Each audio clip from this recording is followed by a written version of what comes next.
This is an ABRN how-to tip, and today we're going to show you how to repair a small dent using a stud welder gun. Now, anytime that you fix a dent, you're going to want to determine what method and what tools is going to fix the damage the best.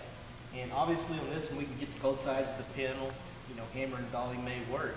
However, with most of your newer cars, your access to both sides of the panels is limited or no access at all. And therefore, you're going to have to use some type of tool that is not going to make any holes or anything like that to repair the damage. And that's where the tools like the stud welder gun come in handy. And what that does, it basically gets one of these little pins here, one of these studs, and it welds the stud onto the damage, and then you can pull the damage out and take the pins off, and you have no holes or anything like that that you have to weld up or anything. So these work real well for dent repair. Before you can use these, it has to be bare metal, and that's another consideration whenever you're removing coatings, is you can use like a little 3-inch grinder, with 50 grit. That can work. You have to be real careful when using something like this. If you hit this body line, you may sand it too thin there, and you can even sand a hole in this area if you grind it too much. So you have to be careful not to over thin or overheat the metal with this. If you want to take a safer method, you can also use a DA sander. And I've got a DA sander here. It's got some 36 on here, and it's just an older DA that you can use for this. And you can use this and you can remove the coating, which I'll go ahead and do for this demonstration. One other thing I want to mention, this is an aftermarket part here, but it is a Kappa part. But anytime you're working with aftermarket parts, you want to get some lacquer thin on a rag, and you want to rub the surface. And if the primer transfers to the rag, it's probably a cheap quality lacquer primer that they use, or some type of cheap primer. So you're probably going to want to strip the whole panel to metal, and come back with some epoxy or whatever. But this was we tested this one; it was good, and most of your Kappa parts are going to have a good quality coating on there.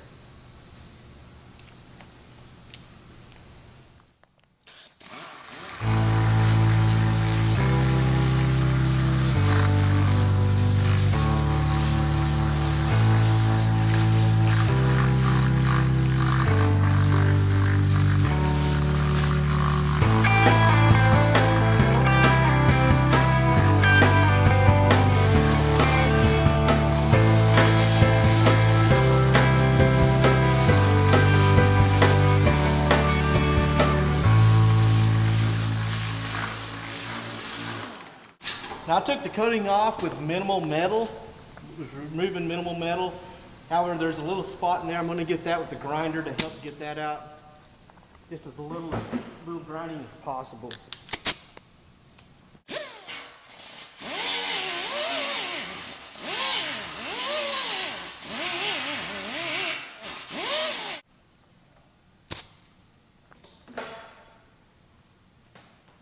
Okay, one thing I didn't mention, and it may have been easier to see before I remove the coating, is anytime there's a dent, there's usually a high and a low. And if you would have looked at this one, it's kind of hit from this way, and it's low here obviously, but it kind of is a little bit high here. And even if there's not a high area, it's still a good idea to use a body hammer with whatever method you're using. As you're pulling out on this, whether you have a dolly on the back side or using a stud welder gun, as you're pulling the damage out, you want to be tapping down on the highs. And that helps low the highs as you're moving out the lows at the same time. It kind of helps roll the metal rather than just forcing it out. And another thing that does is whenever this is tapping the metal, it's relaxing it. And it actually takes less force to move the metal whenever you're tapping it and relaxing the molecules in it. So good idea to always use the tapping technique as you're pulling out the damage. Another thing we want to do is we always want to work from what happened last. The rule is first in, last out. And what that means is the dent was your point of impact's right here, and indirect damage goes away from the direct damage. So you just want to reverse that. You want to start with what happened last and start fixing that first. Common mistake is to go right in the center of a dent and start trying to pull it right there. And what you're going to get is when you're going to stretch that metal trying to pull it out, and you're still going to have lows, and you're going to have some high areas as well. So you just want to reverse that damage. And this one's not too severe. It doesn't have a whole lot of secondary damage. But we'll put some stud nails around in here, and we're going to tap here real lightly and start moving that damage out. Okay, so to repair this dent, I'm going to use this new Magna-Spot welder made by Motor Guard. And it has a few features that are new on it, really cool. First of all, you notice there's some pins here. You don't have to go and keep a container by you all the time. You can just set some up here and they just hold. And when you're ready for one, you just pull it off. But this is what's really cool. I don't know how many times, I have put it here and you go to fix a dent and the nail fall out and you on the ground and you're looking for the studs and things like this. Well, this is designed, this system where the stud nail, it don't matter what position you're in, it doesn't fall out. So that's really a cool feature about this. So I'm going to start right around in here, kind of in this indirect. I'm going to put a few nails in there. And you don't want to hold it on there long. If you don't hold it long enough, this nail's not going to hold. It means you'll have to put another one on. Too long, though, you're going to overheat the metal, and you could even put a hole in the metal. So.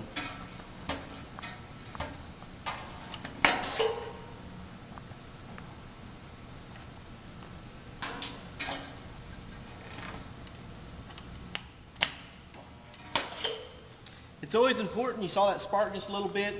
It wasn't making good connection. I had to tilt it just a little bit. So always be sure that you have safety glasses on when doing this, because the last thing you want is to get any type of sparks or anything in your eye. So we got that. These also come with slide hammers that you can use. And if the metal's really being difficult and you're having a hard time trying to move around, sometimes I would use that slide hammer. However, if I can, I would just prefer to use this T-handle here.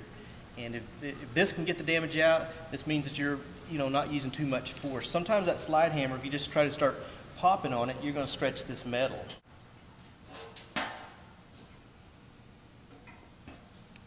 Remember, it was high in this area, so I'm going to tap down there. I'm going to put pressure on here.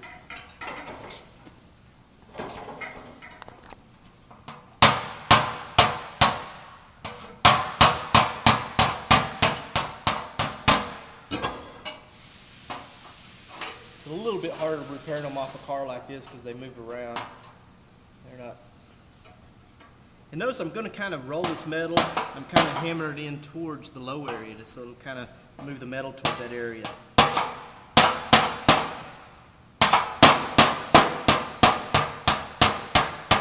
Now you don't want to hit too hard because you don't want to cause additional damage by your hammer strikes either. We're just tapping the metal to kind of relax a little bit and to help roll it into the low area.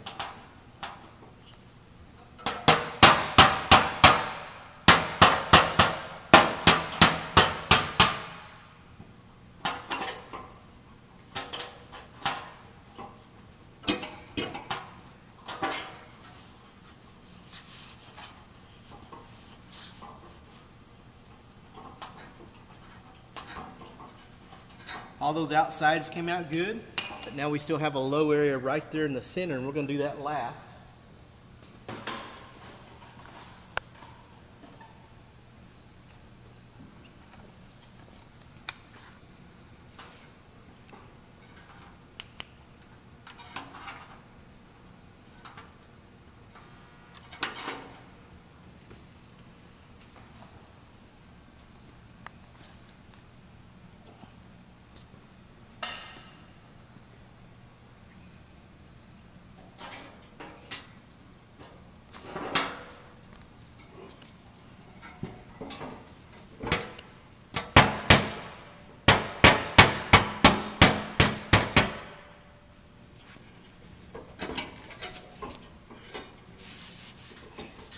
And notice I'm feeling this. You have to be careful because this does heat the metal up.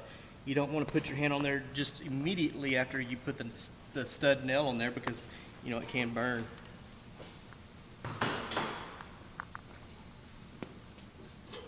Okay, now we can clip these off and we're going to grind that smooth.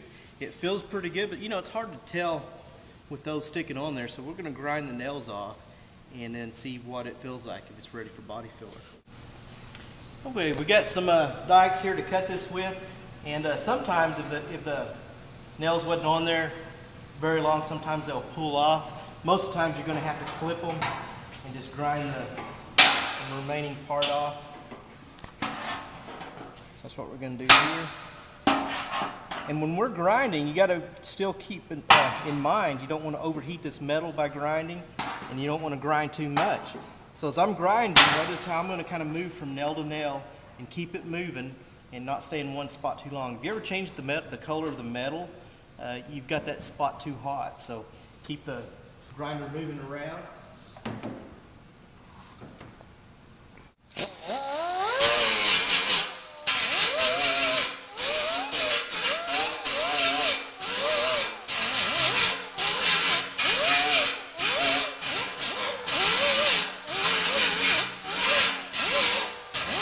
Notice I'm going to each one, keeping it cool. See, none of it's that hot right now, and that's what you want. You want to keep it from getting over hot, and you want to concentrate on grinding just on where the studs were. That way we're not thinning the metal. And also notice that my grinders the sparks are going this way. Always keep in mind where they're going. You know, is there someone standing over here? Or if this was actually on a vehicle and the sparks are going here, you know, is that going to hit the windshield? Because these sparks will hit the windshield real easy, and a lot of times requires you to put a welding blanket or something on there. So just kind of think about some of those things as you're doing this.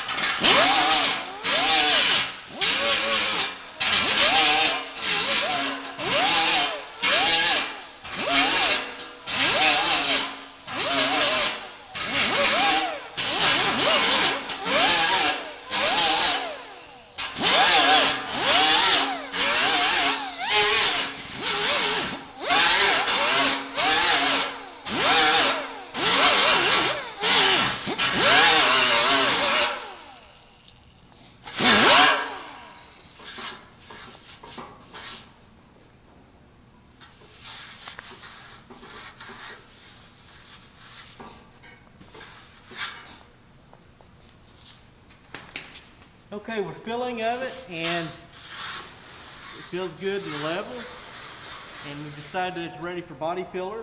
Now what we want to do is make sure that we're about 4 inches past this metal, because you don't want your body filler getting on the primer. So make sure that that's metal, and that'll give you a lot of room to spread and work your body filler, and then you should be ready to put the body filler on. Also, it's a good idea after you get this ready for the body filler,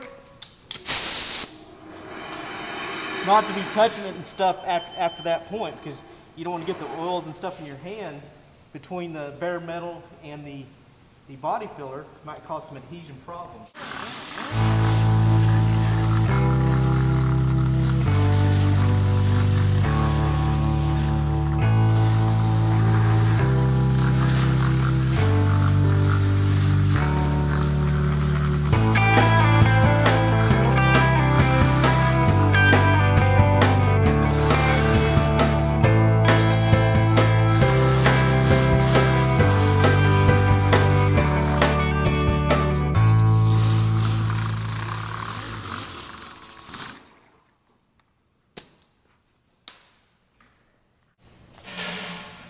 Okay, I've already felt of it. I know the area feels good.